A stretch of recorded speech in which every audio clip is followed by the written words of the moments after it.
के कटे हुए कपड़े और फिटिंग के कपड़े, माज़अल्लाह ये मुसलमान औरतों का चलन है। ये बेहयाएं माँ घर में होंगी तो अच्छे बच्चे दरियाफ्त नहीं होंगे, बेहया बच्चे ही दरियाफ्त होंगे, याद रखना। ये अपनी बीवियों को, अपनी बहनों को, अपनी बेटियों को समझाओ, मोहब्बत से बताओ कि इस्लाम तुमको इज्जत देता है, इस्लाम ने तुमको इज्जत दी है, पैगंबर इस्लाम ने तुमको इज्जत दी है। कभी आप समझते नहीं, आपने कभी गौर किया मेरी बहनें कल कहाँ जाएंगी? अब पहली मर्तबा जब ये आयत नाजिल हुई पर्दे वाली तो पूरे मदीने में पर्दा हो गया। फजर के वक्त में सारी औरतें पर्दे में।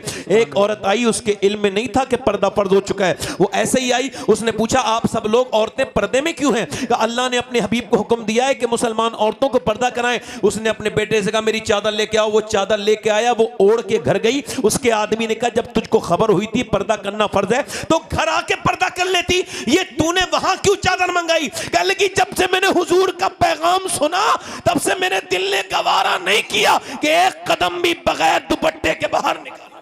बेशक बेशक, सुभान अल्लाह सुभान अल्लाह, जिंदाबाद जिंदाबाद। बगैर पर्दे के, माशाअल्लाह, बगैर पर्दे के बाहर निकालूं। मगर आजकल की औरतों को इसका ख्याल, मेरी बेटियों को इसका ख्याल।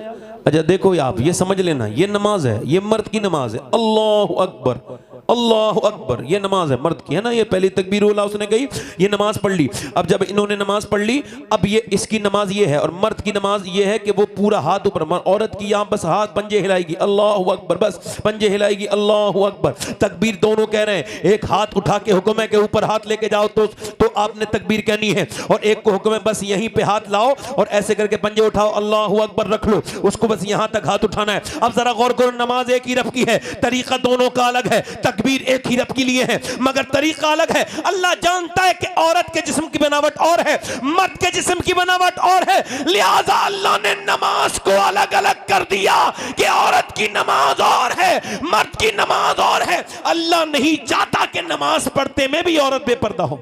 अल्लाह अकबर, बेशक बेशक, सुभान अल्लाह सुभान अल्लाह। अब ये मोहम्मद अली फैजी साहब या इजहार शाहजहांपुरी साहब अपनी बीबी को लेकर के मक्के गए हैं। अब ये मक्के के लेकर के जा रहे हैं, इनकी बेगम इनके साथ हैं। इनकी बेगम ने जब क्रॉस की वो लाइन, वहां पर एक लाइट लगी हुई है ग्रीन। अब वहां पर सफा मरवा खातून इब्राहिम का तरीका है, इन्ना सफा वल मरवता मिन शाइरिल्लाह, ये सफा मरवा ये अब अल्लाह का शुक्र है। ये गए हैं अपनी बीबी को लेकर, इनकी बीबी बोली मैं दौड़ूं, ये कहेंगे नहीं तुम नहीं दौड़ोगी। ये कह रहे क्यों नहीं, तो उनकी बीबी बोली क्यों नहीं दौड़ूंगी, मैंने तो दौड़ना है। क्योंकि हाजरा दौड़ी थी, खातून इब्राहिम दौड़ी थी, तो खातून मोहम्मद अली क्यों नहीं दौड़ेगी? ये कहेंगे तुमने नहीं दौड़ना है, तुम दौड़ोगी तो तुम्हारी बेपर्दगी हो जाएगी, लिहाजा अल्लाह ने तुम्हें दौड़ना मना कर दिया, मुझे दौड़ना रवा कर दिया। तरीका तो हाजरा का है मगर कोई औरत सुन्नत अदा नहीं कर सकती, क्योंकि वो दौड़ेगी तो बेपर्दा हो जाएगी। मुझे बताओ अल्लाह ने इस वजह से मर्द का हज अलग कर दिया, औरत का हज अलग कर दिया। बता नमाज में तरीके अलग कि इसकी बेपर्दगी ना हो, हज में तरीका अलग, तो ये जो तू शादियों में बेपर्दा घूमती है ये तावील कहां से लेके? अल्लाह अल्लाह अल्लाह, अल्लाह अकबर अल्लाह अकबर, बहुत अच्छे, जिंदाबाद जिंदाबाद, माशाअल्लाह। कोई मर गया तो मर्द के लिए 3 कपड़े, औरत के लिए 5 कपड़े। अल्लाह अकबर अल्लाह अकबर। मेरी बेटियों ये जिस्म जो है ना, ये जो तुम्हारी जवानी है ये बहुत जल्दी ख़त्म हो जाएगी, मगर मेरी बेटी मेरी बहन तेरे गुनाह जो तू करेगी वो बाकी रहेंगे। मेरी बेटी मेरी बहन, मैं तुझसे पूछता हूँ कल क़यामत का दिन होगा, सारी ये औरतें बेहया भी होंगी, बेगैरतें, ये सब जहन्नम की तरफ जा चुकी होंगी। बोल तू किसको याद करेगी, किसको? हज़रत अली कहते हैं मेरी शादी हुई, मेरी बीबी मेरे घर में आई, शादी होती है बीबी जब शादी होती है तो आपने देखा होगा अपने घर में, हज़रत अली कहते हैं मेरी बीबी मेरे सामने बैठी थी, सैयदा फातिमा, जिसका चेहरा नबी की तरह, आय हाय है, सुभान अल्लाह सुभान अल्लाह, बोले तो नबी की तरह लगे, बेशक बेशक, मुस्कुराए तो नबी की तरह मुस्कुराए। सुभान अल्लाह। जब सैयदा फातिमा खातून जन्नत सैयदा फातिमा को देखा तो हज़रत अली रोने लगे। कहा सैयदा ने कि मैं आपकी दुल्हन बन के आई हूँ, अल्लाह की मर्जी से हमारा रिश्ता हुआ है, तो क्या आपको मेरे साथ शादी पसंद नहीं है जो रो रहे हैं? फरमाया नहीं फातिमा ऐसी बात नहीं। फिर आपके कपड़े को देख रहा हूँ कि जब कोई लड़की दुल्हन बनती है तो 2-3 जोड़े कपड़े पहन लेती है, मैं देख रहा हूँ नबी की बेटी आज दुल्हन बनी है तो देख रहा हूँ कि आपके जिस्म पर जो चादर है उसमें 17 पैमद लगे हुए हैं। तो हुजूर की तरबियत पर और आपके इस हौसले पर मुझे रोना आ रहा है कि माथे पर शिकन कोई नहीं, नबी की बेटी दुल्हन बनी। मेरा अकीदा मेरा ईमान ये है मैं ये मानता हूँ जितनी भी दुल्हनें बनी हैं सब मेरे नबी की बेटी का सदका है। जितनी दुल्हनों को कपड़े मिले हैं, मगर सैयदा फातिमा ने सर उठाया और कहा मेरे सरताज, मेरे अब्बा ने फरमाया था फातिमा, अल्लाह कपड़े पहनने से राजी नहीं होता, अल्लाह पर्दा करने से, अल्लाह उसको सजदा करने से राजी होता है। बेशक बेशक, सुभान अल्लाह सुभान अल्लाह। दुल्हन बनी है नबी की बेटी, सत्र पैमद में बनी है। मेरी बेटियों, मेरी बहनों, मैं आपसे पूछता हूँ, नबी की बेटी दुनिया से जाने वाली है, जब जाने वाली है हुजूर की बेटी तो रो रही है। अच्छा आपको बताऊं, दुनिया में कोई ऐसी औरत नहीं गुजरी, आप कहीं भी पढ़ लीजिएगा, जिसका बेटा हसन हो, हुसैन हो, शौहर अली हो, माशाअल्लाह, मगर जब बाप दुनिया से गए तो उसके लिए दुनिया बिल्कुल वीरान हो गई। अल्लाह अकबर। 6 महीने तक बर्दाश्त नहीं कर पाई नबी की बेटी, बगैर किसी बीमारी से हुजूर के सदमे में दुनिया से चली गई। अल्लाह अकबर। मगर जब जा रही थी तो एक पैगाम दे के जा रही थी, मेरी बेटियों को, मेरी बहनों को, रो रही थी। अस्मा बोली, अस्मा बिन्ते उमैस कहती आप रोती क्यों है, नबी की बेटी मौत से डरती है? कहा नहीं नहीं। कहा फिर? कहा जीते जी तो पर्दा किया है, सोच रही हूँ इंतकाल के बाद जब जनाजा लेके चलते हैं लोग, जब मैयत हिलती है तो पता चल जाता है औरत कितनी मोटी है, कितनी पतली है। मैं सोच रही हूँ कि इंतकाल के बाद किसी को ये न खबर हो जाए नबी की बेटी कितनी पतली है, कितनी मोटी है। सोच रही हूँ जीते जी तो पर्दा किया है, कहीं मेरी बेपर्दगी ना हो जाए। मेरा इमाम बोला, जिसका आंचल न देखा महो महर ने, उस रिदाए नजाहत पे लाखों सलाम, आबे तथीर से जिसमें पौधे जमे।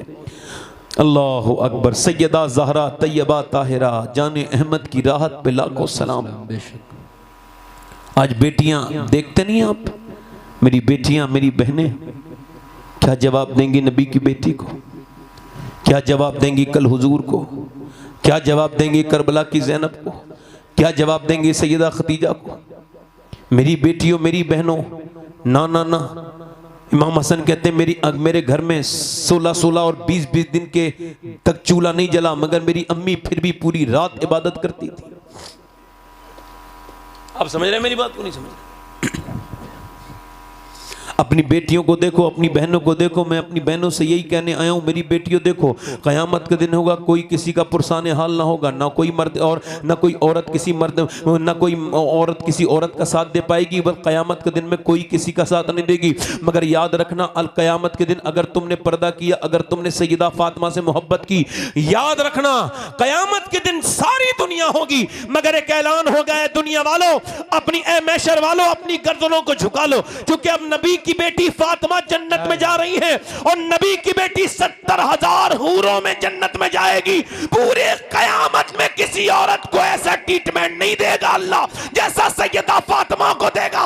जब वो जन्नत में जाएंगी तो अल्लाह ऐलान फरमाएगा, ए फातिमा, दुनिया में पर्दा करना तेरा काम था और कयामत के दिन तेरे लिए पर्दा कराना ये तेरे रब का काम है। बेशक, सुभान अल्लाह। नारे तकबीर, नारे रिसालत। बस मेरी आखिरी बातें हैं, बस मेरी आखिरी बातें हैं, और मैं अपनी आखिरी बातों को करके, और जो है ना, मैं अपनी बात को ख़त्म करना चाहता हूँ आखिरी बातें करके। ज़रा दिल लगा के बोलो सुभान अल्लाह। ये देखो, सबको आना है, मौत अमीर को न छोड़े, गरीब को न छोड़े, बादशाह को न छोड़े, फ़कीर को न छोड़े, मौत सबको आकर के रहेगी। आज ही मैं एक आदमी का ऐसे का जनाजा पढ़ा के आया हूँ जिसको कल तक नहीं पता था वो मरना था, उसको अचानक बुखार आया, कल भर्ती हुआ, रात अपने घर से अस्पताल गया, अस्पताल से सुबह उसकी डेड बॉडी बाहर को आई है। किसी को पता है कि कौन? ये अमीर को न छोड़े, ये गरीब को न छोड़े, ना बादशाह को छोड़े, ना राजा को छोड़े, ना महाराजा को छोड़े, ना जाहिल को छोड़े, ना आलिम को छोड़े, ना मुत्तकी को छोड़े, ना गुनहगार को छोड़े। ये जब मौत आती है तो सबको आकर के रहेगी, और मौत से जो नहीं डरता, यकीन जानिए, मेरे नबी फरमाते हैं, जो मौत को याद करेगा कयामत के दिन वो शहदा के साथ उठाया जाएगा, और जो मौत को याद नहीं करेगा, सूफिया ने लिखा, उसकी मौत के वक्त उसको बड़ी तकलीफ होगी। मौत को अपनी याद किया करो, मौत से कोई बच नहीं सकता, मगर मौत जो याद करेगा उसकी मौत आसान हो जाएगी। आपने मरते हुए लोग नहीं देखे, हमने तो बड़े देखे। आप कभी जाइएगा पोस्टमार्टम हाउस पे और जाकर के देखिएगा कैसे कैसे नौजवान लड़के पड़े। मेरे यहाँ से 17 किलोमीटर दूर पोस्टमार्टम हाउस है। मैं कभी कभी अपनी गाड़ी लेके वहां पे जाता हूँ, कभी मेरा दिल ज्यादा सख्त हो जाता है, नमाजों में नहीं लगता है, कभी मुझे दिल तकरीर में अपनी नहीं लगता है, तो वहीं पे जाता हूँ और क्या देखता हूँ कि जवान लड़के पड़े हैं, उनकी लाशें पड़ी हैं, उनकी जवानियां बेबस पड़ी हैं। वो जो कल तक अपनी गाड़ियां तेज चलाते थे, गाने सुनते थे, वो जो लड़के पूरी रात फिल्में देखते रहते थे। वो जो लड़के जिन्हें अल्लाह से खौफ नहीं था आज वो पड़े हैं और वो जिंदा हैं, उनके ऊपर कीड़े हैं, उनके ऊपर मच्छरों ने काटा है, पूरी रात वो पड़े रहे हैं, उन्हें किसी ने चीरा नहीं है, चीरने वाले की वो इंतजार कर रहे हैं। उनके घर वाले कह रहे हैं हमारी लाश को चीर दो, हमारे पास वक्त नहीं, चीरने वाले कह रहे हैं तुम्हारा कल दोपहर को वक्त आएगा। अब कल दोपहर को जो है ना इसकी लाश गई है, कल दोपहर को जब इसकी लाश गई है अब उसने चीरा है, तो पहले चीरते थे वो हथौड़ी मारते थे, पहले वो छेनी हथौड़ी मारते थे, अब वो हथौड़ी वाला सिलसिला नहीं है, बल्कि अब उन्होंने ग्लेंडर डाला है, ग्लेंडर सर में डाला है और सर में से वहां से यहां से काटते हुए लेके गए। और जब वो कैसे कट कट की आवाजें आती हैं, ऊपर से डालता है नीचे तक चीरता चला जाता है, ऊपर से डालता है नीचे तक चीरता चला जाता है, पूरा चीर के निकाला, फाड़ा, उसके अंदर जो है ना जो भी चीज थी उसने निकालनी थी निकाली, उसके बाद उसने उसके अंदर लगाए टांके, और टांके कैसे लगाए, मोटे सूजे से, उसके बाद सी के काले कपड़े में बंद करके दे दिया। हुजूर फरमाते जब मुर्दे का हाथ पकड़ता है गस्साल, मुर्दा कहता है आराम से उठा, तेरे उठाने से बड़ी तकलीफ होती है। जब हाथ उठाने से तकलीफ होती है तो मुझे बताओ कि जब वो चीरते होंगे तो कितनी तकलीफ होती होगी। बताओ जब मुर्दे को चारपाई पे से तख्ते पे रखते हुए तकलीफ होती है तो वो चीरते होंगे तो कितनी तकलीफ होती होगी, बहुत तकलीफ होती होगी। मैं तो सफर में रहता हूँ, दुआ करता हूँ, रोज दुआ करता हूँ, अल्लाह पोस्टमार्टम वाली मौत से बचा लेना, मेरे मालिक पोस्टमार्टम वाली मौत से बचा लेना, मेरे रब पोस्टमार्टम वाली मौत कितनी खतरनाक है। हजरत उस्मान गनी मेरे आका ने फरमाया जिसने इब्राहीम अलैहिस्सलाम का चेहरा न देखा हो वो मेरे उस्मान को देख ले, इसका चेहरा बिल्कुल इब्राहीम की तरह है। हजरत उस्मान जुन्नूरैन है, दो बेटियां, पूरी दुनिया की अकेली शख्सियत है जिसके निकाह में नबी की दो बेटियां एक के बाद दूसरी हैं। आज ये कब्र पे खड़े हैं, रो रहे हैं। हजरत उस्मान गनी, हजरत उस्मान इब्ने अफ्फान रो रहे हैं। किसी ने पूछा अमीरुल मोमिनीन आप रोते क्यों हैं? ये आप कब्र की बात सुन के, कब्र को देख के रोते हैं, क्यों रोते हैं इतना?